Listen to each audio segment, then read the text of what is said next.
Hello everyone. You must have seen this picture of grizzly bears catching salmon. That is Brooks Falls in Alaska.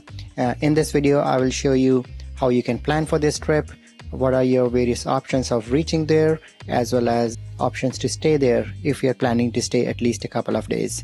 In a separate video you can actually see our experience of visiting Brooks Falls. So if you have any questions, leave me a comment, and I will also put the description of all these websites and the link in the description below.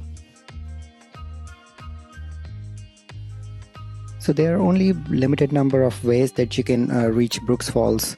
So this is Anchorage, and the Brooks Falls is in Katmai National Park, and there are no roads obviously from Anchorage to Katmai.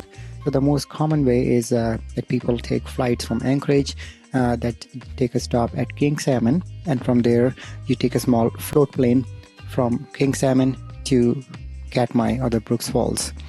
The other option is take a flight from Anchorage to King Salmon, and from there you can take Katmai water taxi.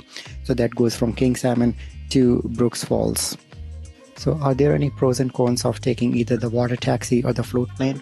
Yeah, there are. You can read through that on the Katmai water taxi website, and also there might be very small differences in the cost. So this is the cost at least as of August 2019, just for the round trip. For the water taxi it's $195 round trip, and if you include the round trip airfare from Anchorage along with the round trip water taxi, that's $845.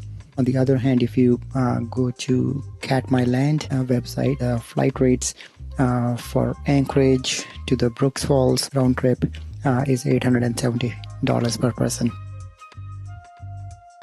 Okay, if you're planning to stay at least 2 days, there are about 4 different options, broadly speaking, that you can choose. The most popular one is the Brooks Lodge, which is around here. So the way to reserve Brooks Lodge, this is the website katmailand.com. If you're lucky, you can actually get the Brooks Lodge just by the lottery system. Most other people who are not as lucky, what you can do is click the link, plan your trip, rates and services, and then you can click the link here. This is for 2019, the lodging and meal pricing. This is generally pretty expensive. For example, just for 2019, the room only rates for single occupancy it's $615 per person per night, and so forth. This is a kitchen area where you can have buffet style breakfast, lunch and dinner. Pricing is separate, by the way. Okay, so the next option is, say in case this is reserved, then the next option is you can go to hotels.com and try to look for some hotels in King Salmon. Here it's showing only one hotel, although this is not accurate. There are at least 5 or 6 different hotels / lodges. So the another way, which is actually more reliable, is just go to Google Maps, search nearby hotels. Okay, so this area is King Salmon, and there are actually a bunch of hotels and lodges available here. Call them in advance and make the reservation. Okay, so that's an option number 2.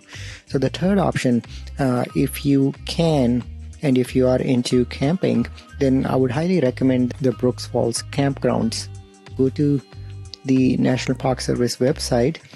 You can make the reservation through this link. Open a new web page. Okay, so that will bring you to website. Type Brooks Camp Permit.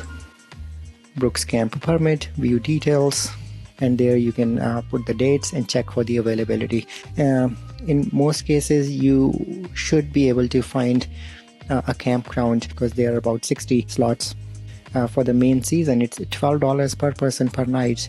So this is an amazing option for those who are into camping. Another option is you can actually camp anywhere in Katmai National Park. Okay, you don't have to have a dedicated campground, the backpacking basically, right? And you do not need a permit for that.